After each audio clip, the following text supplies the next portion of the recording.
caminando con Cristo, yo quiero andar, tomado de su mano, también quiero ir. Yo quiero andar con mi Cristo y caminar, nunca del camino. Amén. Muchas gracias, mi hermano. Gloria a Dios. Yo sé que ustedes tienen su mapa, pero lo hice a propósito porque hay algunos nombres ahí que quisiera yo enfatizar. Entonces vamos a empezar el libro de Primera de Samuel, los capítulos del 1 al 7. Hablamos la semana pasada sobre aspectos introductorios de la autoría, el background, como decimos, histórico, los eventos. Mencionamos que tanto Elí como Samuel fueron jueces y la escritura así lo dice. De hecho, Elí juzgó a Israel 40 años y le sucedió, por supuesto, Samuel, quien también juzgó a Israel. Y que llegamos a la conclusión de que había un total de 15 jueces, si es que incluimos a Débora como una jueza también. Muy bien, ahora sí vamos a pasar a los primeros 7 capítulos. Si nosotros miramos en nuestras Biblias, y espero que para esta vez ya todos hayamos leído los 7 primeros capítulos. Brevemente, los primeros 7 capítulos hablan de pues la historia familiar de Samuel, su mamá, etcétera, etcétera. Vemos en el primer capítulo dedicado completamente a describir la familia de Samuel y a Samuel mismo. Y luego que Dios honró la fe de esta mujer, Ana, vemos que ella compuso un cántico y es prácticamente el capítulo, buena parte del capítulo 2 hasta el versículo 11. Y luego se hace una descripción de los hijos de Elí. ¿Quiénes fueron esos hijos? ¿Se acuerdan los nombres? Ofni en Finés. Ofni en Finés, los 2 hijos de Elí, ¿verdad? Esto está descrito en el segundo capítulo a partir del versículo 12 y cómo Dios manda a un varón de Dios, a un hombre con autoridad profética, ¿no? Dice, vino un varón de Dios a Elí y le pronuncia un juicio por parte de Dios, ¿no? Un juicio terrible. Y me gustaría enfatizar eso porque en la lección que vamos a ver casi no se menciona en sus hojitas, pero bueno, vamos a hablar algo sobre eso también. Luego todo el capítulo 3 vemos pues cómo Dios llama a Samuel. Samuel hasta ese entonces no había conocido de Dios, nadie le había enseñado de Jehová, él no tenía la menor idea, incluso se confundió, ¿no? Cuando escuchaba la voz y él venía ante Elí, decía, heme aquí, ¿para qué me has llamado? Y bueno, ya vimos todo eso, ¿no? Que Dios le reveló a Samuel el juicio que traía sobre Elí y sus hijos. Luego pasamos al capítulo 4, vemos que hubo una guerra contra los filisteos prevalecieron. Y aun cuando el pueblo hebreo trajo el arca de Silo, ¿no? Trajeron el arca, porque el arca, recuerden que Silo está por aquí, en territorio de Efraín. Ahí estaba el tabernáculo, en un templo. El tabernáculo estaba dentro, y dentro del tabernáculo, por supuesto, estaba el arca. Entonces, cuando pelearon los hebreos, ¿no? Y pues la primera vez no les fue bien, ¿verdad? Hubo como un revés. Y entonces ellos dijeron, bueno, traigamos el arca para que haga la diferencia. Pues trajeron el arca y hubo gran júbilo, dice en este capítulo, por parte del pueblo, ¿no? Se trajo el arca, ahora sí, la victoria está asegurada. Pero pues no sabían que eso depende de Dios, ¿no? Así que ningún objeto por sí representa a Dios a menos que Dios esté bien con el pueblo, o mejor dicho, el pueblo esté a cuentas con Dios. Así que no les fue bien. Y pues perdieron la batalla y el arca fue capturada por los egipcios, que se llevaron el arca Y vino alguien corriendo, ¿no? A un mensajero y trajo la noticia, lo encontró a Elí. Elí ya estaba anciano, 90 y tantos años, viejo, ya no veía bien, sentado, dice ahí en el camino esperando las noticias. Y pues cuando escuchó que venían estas noticias, que incluso sus hijos habían muerto, tal como Dios lo había profetizado. Entonces dicen que este hombre, que era grueso, pesado, pues se cayó hacia atrás y se desnucó, murió. Y su nuera que estaba encinta, pues inmediatamente le vinieron dolores de parto. Y en la labor de parto, ella estaba muriendo, ¿no? Y entonces al nacer el niño le puso por nombre Icabod, que quiere decir, ¿qué quiere decir? ¿Ah?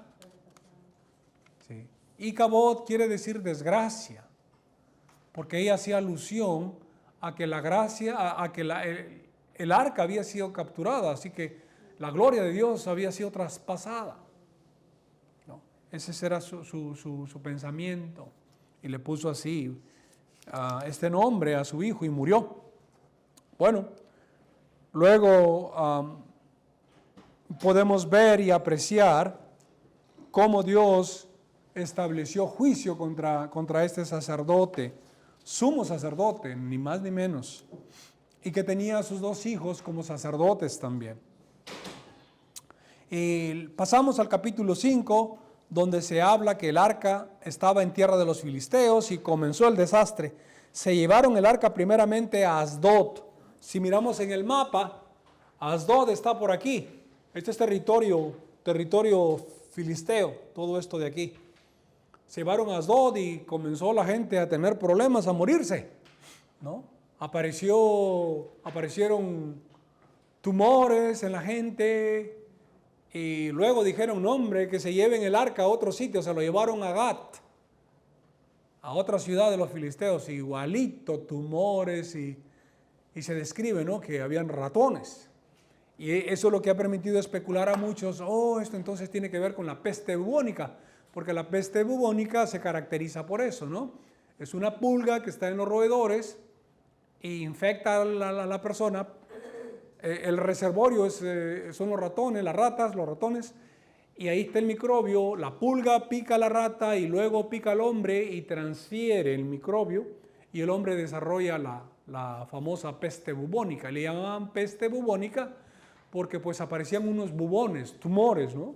Los ganglios linfáticos se agrandaban, ¿no?, como nódulos linfáticos, y a eso pues son tumores benignos, no es un tumor tipo cáncer, ¿no?, sino son los ganglios linfáticos que se agrandan.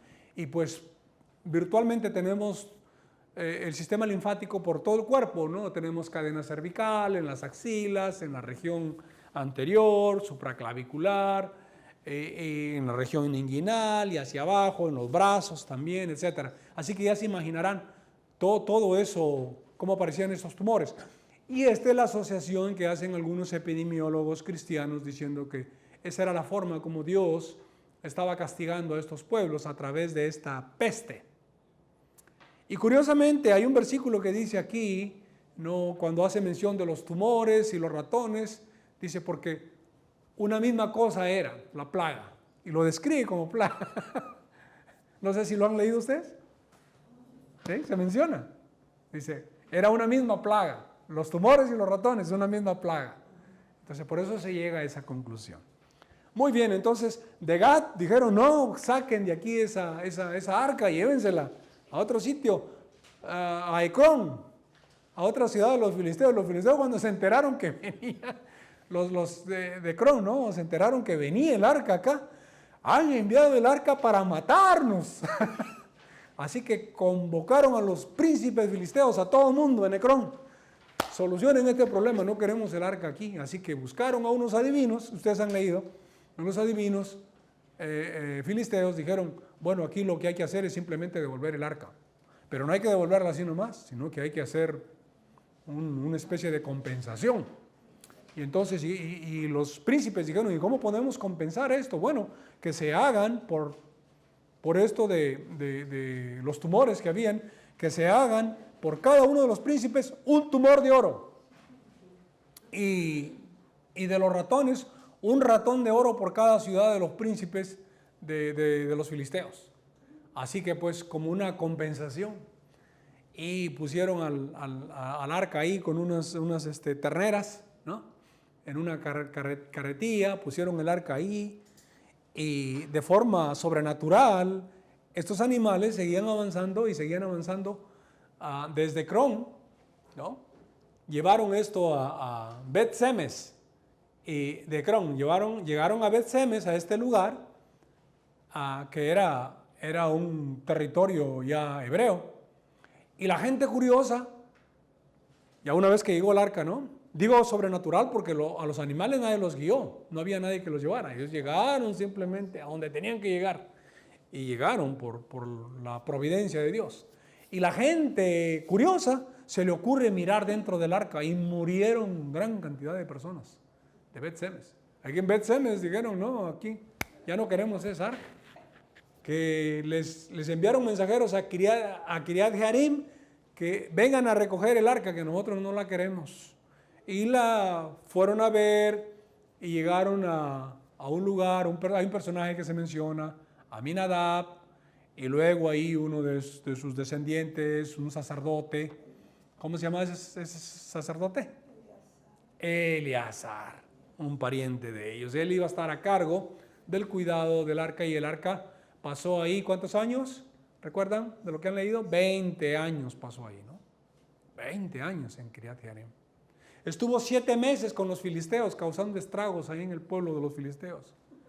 Y luego estuvo un tiempito en Bet-Semes y aproximadamente 20 años en Kiriat Jearim.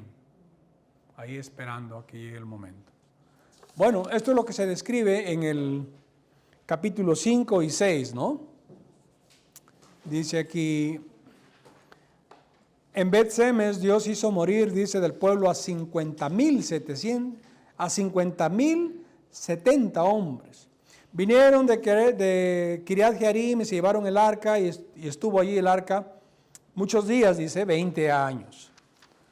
Y a partir del capítulo 7, versículo 3, se menciona, de hecho está titulado así, esto no está en los originales, pero los que han compilado el libro le pusieron ese título, Samuel, juez de Israel, el último de los jueces, ¿no? Y se describe ahí todo lo que Samuel le habla al pueblo, del compromiso de servirle a Dios, etcétera, etcétera.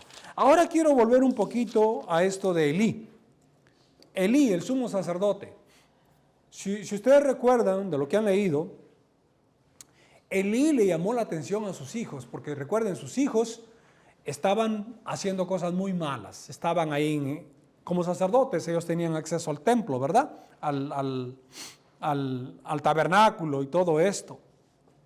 Y se dice,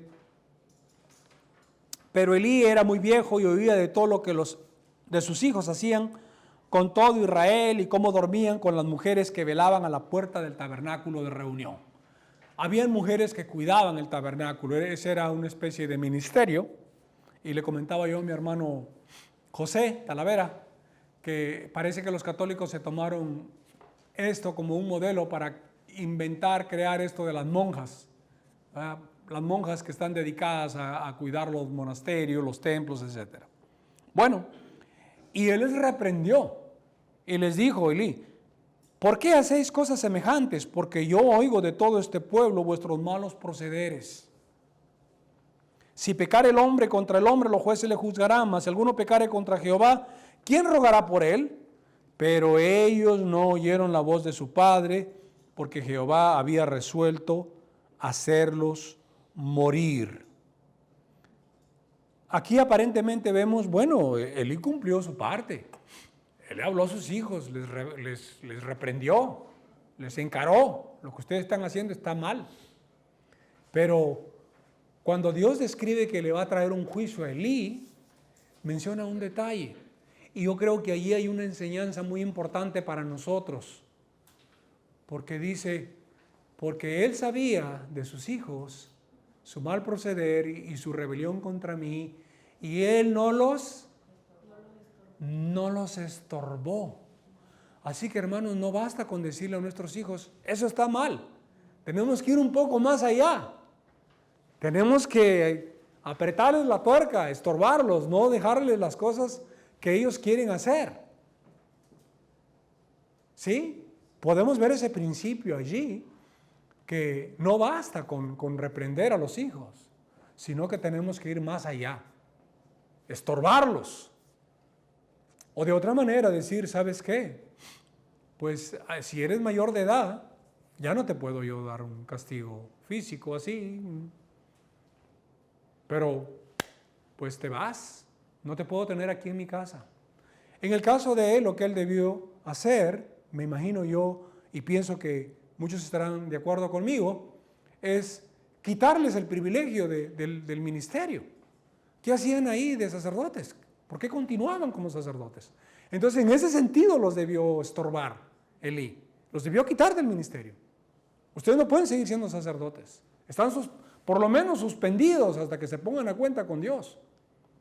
Pero no, él simplemente les hablaba.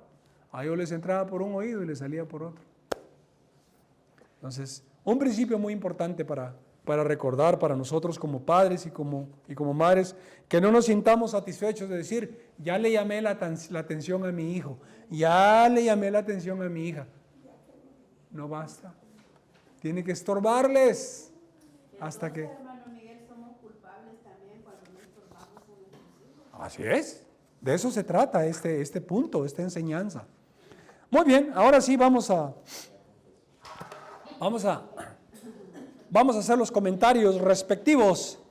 El nacimiento de Samuel. Si pueden tener sus hojas, he puesto los versículos ahí para no demorar y para que todo sea fácil, práctico de leer.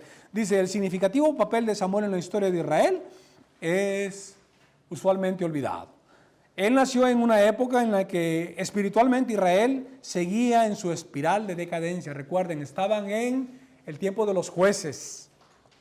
Mas acontecía que al morir el juez, ellos volvían atrás y se corrompían más que sus padres, peor que sus padres, siguiendo a dioses ajenos para servirles e inclinándose delante de ellos, y no se apartaban de sus obras ni de su obstinado camino. Jueces, capítulo 2, versículo 19. Cuando Israel era débil y vulnerable delante de sus enemigos, y cuando la voz de Dios apenas se oía en la tierra. Esto lo vemos aquí mismo en el libro de Primera de Samuel. El capítulo 3, versículo 1 dice, el joven Samuel ministraba a Jehová en presencia de Elí, y la palabra de Jehová escaseaba en aquellos días. No había visión con frecuencia. Así que el papel de Samuel aquí era crucial, porque estas eran las circunstancias en que se encontraba el pueblo de Israel.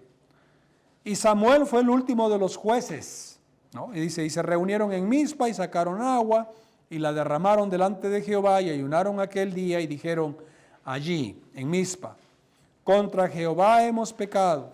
Y juzgó Samuel a los hijos de Israel en Mizpa. Y juzgó Samuel en Israel todo el tiempo que vivió. Capítulo 7, versículos 6 y 15. Es que él fue el último de los jueces. Mizpa está aquí. Esto es Benjamín, dentro de Benjamín. En Benjamín encontramos estas ciudades importantes, Mizpa, Ramá. En Manasés Occidental, Gilgal. Recuerden que aquí fue la primera vez que pusieron el tabernáculo en Gilgal. Y luego lo pasaron a Silo. Pero allá vamos a ver que Samuel era un hombre muy flexible. Y él se iba de una ciudad a otra y juzgaba, cuando él juzgaba como juez, valga la redundancia, él lo hacía de todas estas ciudades, desde Mizpa, desde Silo, y luego volvía a Ramá, porque Ramá era donde estaba su casa, donde estaba su tierra. Recuerdan que habíamos hablado del Cana, este levita, que procedía de una tribu del territorio de Efraín, pero él era levita. Y se establecieron allí en Benjamín, en esta ciudad de Ramá, y ahí tuvieron su casa. Ahí es donde estuvo el Cana, ahí tuvo a sus esposas, Penina y Ana. y sus primeros hijos e hijas que tuvo de Penina también allí. Muy bien, continuamos. Y fue el primer profeta notable de Dios desde Moisés. Después de Moisés no hubo ningún profeta significativo, como así de trascendencia, de importancia, como lo fue Samuel. Y Samuel creció, esto está en 3, 19, 21, y Samuel creció y Jehová estaba con él y no dejó caer a tierra ninguna de sus palabras. Y todo Israel, desde Dan hasta Beerseba, recuerden cuando yo les hablaba antes, Dan y Beerseba, Dan al norte, arriba, una ciudad que los danitas, estos danitas, que he puesto aquí, he puesto Dan, debería ser Dan. Los danitas una vez hicieron una expedición y se fueron para el norte y conquistaron una ciudad. Y Beerseba estaba acá, que pertenecía a Simeón, que estaba dentro de Judá. En otras palabras, de norte a sur, todo el pueblo como un solo hombre se unían. En este caso, dice aquí, desde Dan hasta Beerseba, conoció que Samuel era fiel profeta de Jehová. Es decir, todo Israel lo tenía a Samuel como un profeta de Jehová. Y Jehová volvió a aparecer en Silo, porque Jehová se manifestó a Samuel en Silo por palabra de Jehová. Recuerdan que aquí es donde empezó todo, porque aquí se encontraba Elí, aquí estaba el templo, aquí estaba el tabernáculo, aquí estaba el arca, y aquí estaba el sumo sacerdote Elí, en Silo. Si nos ubicamos, ¿verdad? Bueno, repito, no soy buen dibujante, pero más o menos nos da una idea el mapa. Muy bien, continuamos.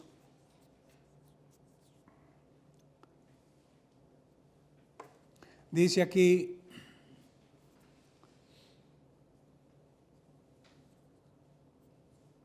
desde una perspectiva humana, ¿no? De un punto de vista humanístico, Samuel fue quien transformó a Israel de un pueblo débil, idolátrico, del tiempo de la teocracia, pero que el pueblo vivía en constante rebelión y apostasía contra Dios, de un pueblo espiritualmente débil, dice, lo transformó a una nación espiritualmente viva y fuerte para Jehová Dios. Samuel nació en el hogar de un levita llamado Elcana. Este Elcana procedía del área tribal de Efraín, por lo cual podía ser llamado efraimita, aún así era de la tribu de Leví. El levita Elcana tenía 2 mujeres, lo cual puede sugerir una condición moral deprimida de Israel en aquel tiempo. Pues comenté la semana pasada, ¿no? Un levita, él conocía mejor que nadie, que pues no debía tener 2 mujeres, debía tener solamente una. Una de las 2 mujeres se llamaba Ana y no tenía hijos. Existía un acerbo antagonismo entre las 2 mujeres, mucho del cual provenía del hecho de que Ana era estéril. Evidentemente, pasó buen rato, pasó buen tiempo, muchos años antes de que Ana se humillase delante del Señor y orase fervientemente por un hijo. Y lo vamos a leer, dice, y su rival la irritaba, enojándola y entristeciéndola, porque Jehová no le había concedido tener hijos. Así hacía cada año, cuando subía a la casa de Jehová la irritaba, así, por lo cual Ana lloraba y no comía. Miren lo que dice, así hacía cada año. Así que Ana no buscó a Dios inmediatamente, lo hizo después. Ella con amargura de alma oró a Jehová y lloró abundantemente. Llegó el momento. Y Ana le respondió diciendo, en el 15, está aquí en el capítulo 15, del versículo 15 del capítulo 1, le está contestando a Elí. No, Señor mío, yo soy una mujer atribulada de espíritu, no he bebido vino ni sidra, sino que he derramado mi alma delante de Jehová. Dios respondió a su petición y le dio un hijo, a quien ella llamó Samuel. Samuel, si ustedes miran en la última página, pueden ver, la palabra Samuel significa Dios escuchó, Dios ha escuchado. Eso es lo que significa Samuel. Por eso le puso ese nombre, porque Dios respondió a su petición. Y ella le sigue diciendo a Elí, en el 27, capítulo 1, versículo 27, por este niño oraba y Jehová me dio lo que le pedí. Ella Ana cumplió el voto que había hecho y había hecho a Dios y dio a Samuel al Señor para un singular servicio en el tabernáculo. Dice en el versículo 11 y 28 del capítulo 1. E hizo voto diciendo: Jehová de los ejércitos, si te dignares mirar a la aflicción de tu sierva, y te acordares de mí, y no te olvidares de tu sierva, sino que dieres a tu sierva un hijo varón, yo lo dedicaré a Jehová todos los días de su vida, y no pasará navaja sobre su cabeza. Es decir, iba a ser un nazareo. Yo pues lo dedico también a Jehová todos los días que viva, será de Jehová. Y adoró allí a Jehová. Vemos la sección B. ¿Cómo fue la infancia de Samuel? El ambiente que Samuel encontró en el tabernáculo tenía a la vez aspectos de ventaja y desventaja, positivos y negativos, como dice aquí. No era positivo en cuanto a que estaba estrechamente relacionado con el sumo sacerdote, el trabajo que él iba a llevar a cabo. En ese sentido era algo bueno, positivo. Elí y tuvo la oportunidad de servir a Dios desde su infancia. Eso era la cosa buena. ¿Qué fue lo malo, lo negativo? Dice, fue negativo en el sentido de que estuvo expuesto a la influencia de los dos impíos e inmorales hijos de Elí.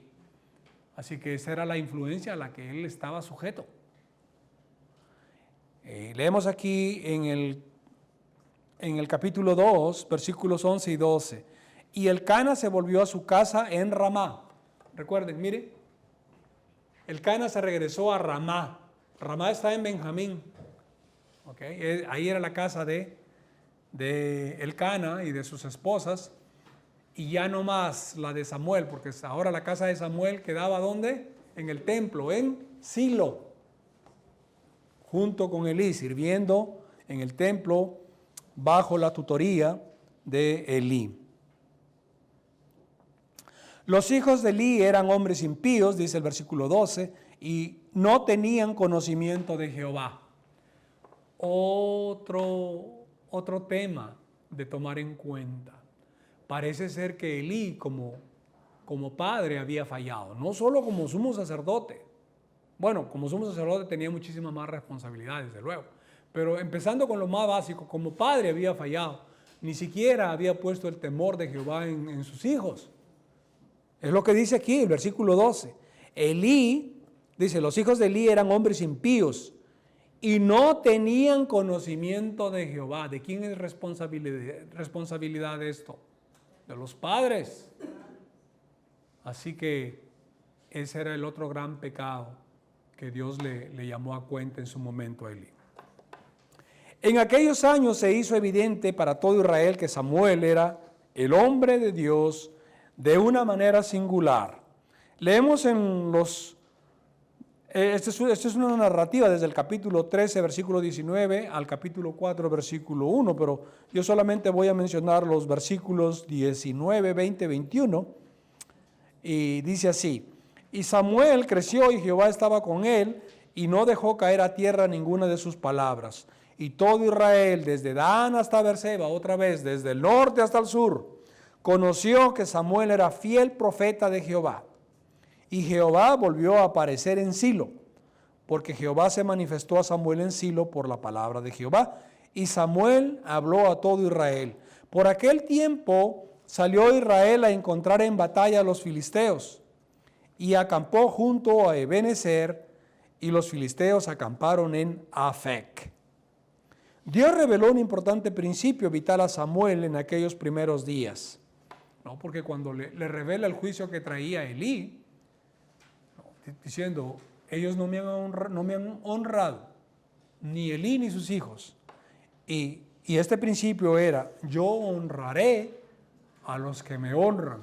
Si nosotros no honramos a Dios, hermanos, no esperemos honra por parte de Dios.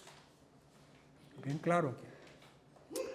En el capítulo 2, versículo 30 dice, por tanto Jehová, el Dios de Israel, dice, yo había dicho que tu casa, le dice a través del varón de Dios, le dice a Elí, que tu casa y la casa de tu padre andarían delante de mí perpetuamente, Mas ahora ha dicho Jehová, nunca yo tal haga, porque yo honraré a los que me honran, y los que me desprecian serán tenidos en poco. Indudablemente esta declaración resonó en los pensamientos de Samuel toda su vida y se reflejó en la vida que vivió. Así que le quedó bien claro a Samuel desde niño que Dios solo honra a los que le honran y toma en poco a los que no le honran. Vamos a la sección final, el ministerio de Samuel, el ministerio propiamente dicho. Samuel fue el hombre clave en sostener a Israel durante los últimos y desalentadores días de la teocracia. Recuerden, estamos todavía en el tiempo de los jueces, en este círculo vicioso, que el pueblo se rebelaba contra Dios, se inclinaba, daba la apostasía, venía el juicio, opresión, el pueblo lloraba, oprimido, gemía, se arrepentía, pedía a Dios, Dios les enviaba un libertador, un juez, y venía paz. Pero ese era un círculo vicioso que se repetía y se repetía. Ese es el esqueleto del libro de Jueces, esa es la estructura, el tema básico del libro de Jueces, ¿no? Todo este círculo vicioso que se repetía. Y por eso Dios envió muchos libertadores, muchos jueces. Pero a pesar de que ocurrieron algunos acontecimientos trágicos, como las derrotas militares a manos de los filisteos y la toma del arca del pacto, dice, porque esto lo vemos aquí en el capítulo 4, versículo 10, dice, pelearon pues los filisteos e Israel fue vencido y huyeron cada cual a sus tiendas. Y fue hecha una muy grande mortandad, pues cayeron de Israel 30,000 hombres de a pie. Y el arca de Dios, dice, fue tomada y muertos los dos hijos de Elí, Ofni y Finés. Y luego leemos, Samuel condujo a la nación de vuelta al Señor y a unos tiempos de victoria militar. Y aquí sí me voy a permitir, con el perdón de ustedes, voy a leer este párrafo. Habló Samuel a toda la casa de Israel diciendo, si de todo vuestro corazón os volvéis a Jehová y quitad los dioses ajenos y a Astarot de entre vosotros y preparad vuestro corazón a Jehová y solo a él servid y os librará de la mano de los filisteos. Entonces los hijos de Israel quitaron a los Baales y a Astarot y sirvieron solo a Jehová. Es decir, estamos viendo aquí el círculo que hemos comentado para el libro de los jueces, ¿verdad? Se arrepintió el pueblo y se arrepintieron de verdad, porque desecharon estos dioses, dice aquí, ¿no? Dice, quitaron a los Baales y a Astarot y sirvieron solo a Jehová. Y Samuel dijo, reunid a todo Israel en Mizpa. Ahora sí que el pueblo se había arrepentido. Dice, reunid a todo Israel en Mizpa. ¿Dónde queda Mizpa? Aquí, en Benjamín. Estamos aquí en el mapa. Miren la ciudad, Mizpa. Ahí se reunieron. Dice aquí, y yo oraré por vosotros a Jehová. Y se reunieron en Mizpa y sacaron agua y la derramaron delante de Jehová. Y ayunaron aquel día y dijeron allí, contra Jehová hemos pecado. Es decir, sinceramente se arrepintieron, se humillaron ante Dios. Contra Jehová hemos pecado. Y juzgó Samuel a los hijos de Israel en Mizpa. Cuando oyeron los filisteos que los hijos de Israel estaban reunidos en Mizpa, subieron los príncipes de los filisteos contra Israel. Y al oír esto, los hijos de Israel tuvieron temor de los filisteos. No era para menos, ¿eh? Los filisteos eran una nación muy poderosa. Era un conglomerado de ciudades bajo el gobierno de príncipes, pero cuando se unían para la batalla, ellos mostraban un ejército formidable y era de temer. Pues el pueblo hasta ese entonces estaba completamente desorganizado y recién se estaban convirtiendo, recién estaban volviendo a Dios. Dice, y tuvieron temor de los filisteos. Entonces dijeron los hijos de Israel a Samuel, no ceses de clamar por nosotros a Jehová nuestro Dios para que nos guarde de la mano de los filisteos. Y Samuel tomó un cordero de leche y lo sacrificó entero en holocausto a Jehová. Y clamó Samuel a Jehová por Israel, y Jehová le oyó. Y aconteció que mientras Samuel sacrificaba el holocausto, los filisteos llegaron para pelear con los hijos de Israel. Mas Jehová, miren aquí cómo interviene Dios de manera sobrenatural. Recuerden, Dios es Dios del universo y todas las leyes físicas que rigen al universo están bajo su control. Dice, mas Jehová tronó aquel día con gran estruendo sobre los filisteos y los atemorizó. Hay que, imagínense, con que no sé qué sería, una tormenta en los cielos, un terremoto, vientos ahuracanados, no tengo idea qué fue, pero dice simplemente aquí que tronó y pues el corazón de los filisteos se desvaneció y se acobardaron seguramente y se volvieron presas fáciles de los hebreos. Dice, y saliendo los hijos de Israel de Mizpa, donde estaban reunidos, siguieron a los filisteos, es decir, los filisteos comenzaron a huir. Cuando escucharon esos truenos, vámonos de aquí, que la cosa no está bien, nos va a ir mal. Así que en su huida, los hebreos los persiguieron, hiriéndolos hasta abajo de Bet-car, menciona un lugar. Tomó luego Samuel una piedra y la puso entre Mizpa y Sen, y le puso por nombre Ebenezer. Más antes ya estábamos mencionando el nombre Ebenezer. Ebenezer, si ustedes leen al final, significa piedra de ayuda. ¿Y por qué le puso ese nombre a esa piedra? Piedra de ayuda. Porque ahí lo dice, porque hasta aquí nos ayudó el Señor. No es que Ebenezer significa, hasta yo me he confundido antes y así lo tenía. Dice, yo pensaba que Ebenezer significaba hasta aquí nos ayudó Jehová. Pero no, el significado de Ebenezer es piedra de ayuda. Por si acaso, aquí aclaremos las cosas. Diciendo, hasta aquí nos ayudó Jehová. Así fueron sometidos los filisteos y no volvieron más a entrar en el territorio de Israel. Y la mano de Jehová estuvo contra los filisteos todos los días de Samuel. Así que mientras estaba Samuel, los filisteos se encontraban a raya. Ni se les ocurría pensar, vamos otra vez a dominar a los hebreos. Muy bien. Y fueron restituidas, miren, se recuperaron ciudades. Y fueron restituidas a los hijos de Israel las ciudades que los filisteos habían tomado a los israelitas, desde Ecrón hasta Gat. E Israel libró su territorio de mano de los filisteos. Y hubo paz entre Israel y el amorreo. Y esto lo encontramos en este pasaje, capítulo 7, del 3 al 14. La mayor parte del significativo ministerio de Samuel se recapitula en unas pocas palabras. Llegamos a la parte final. En el capítulo 7, versículos 15 y 17. Y juzgó Samuel a Israel todo el tiempo que vivió. Así que no quepa duda de que él fue juez, y el último juez. Y todo el tiempo que vivió fue juez. Y todos los años iba, miren lo que dice aquí, y daba vuelta a Betel, daba vuelta a Betel, a Gilgal. Miren todos estos lugares que recorría Samuel. Era bien activo, ¿no? No me lo imagino que fuera gordito, porque pues caminaba bastante.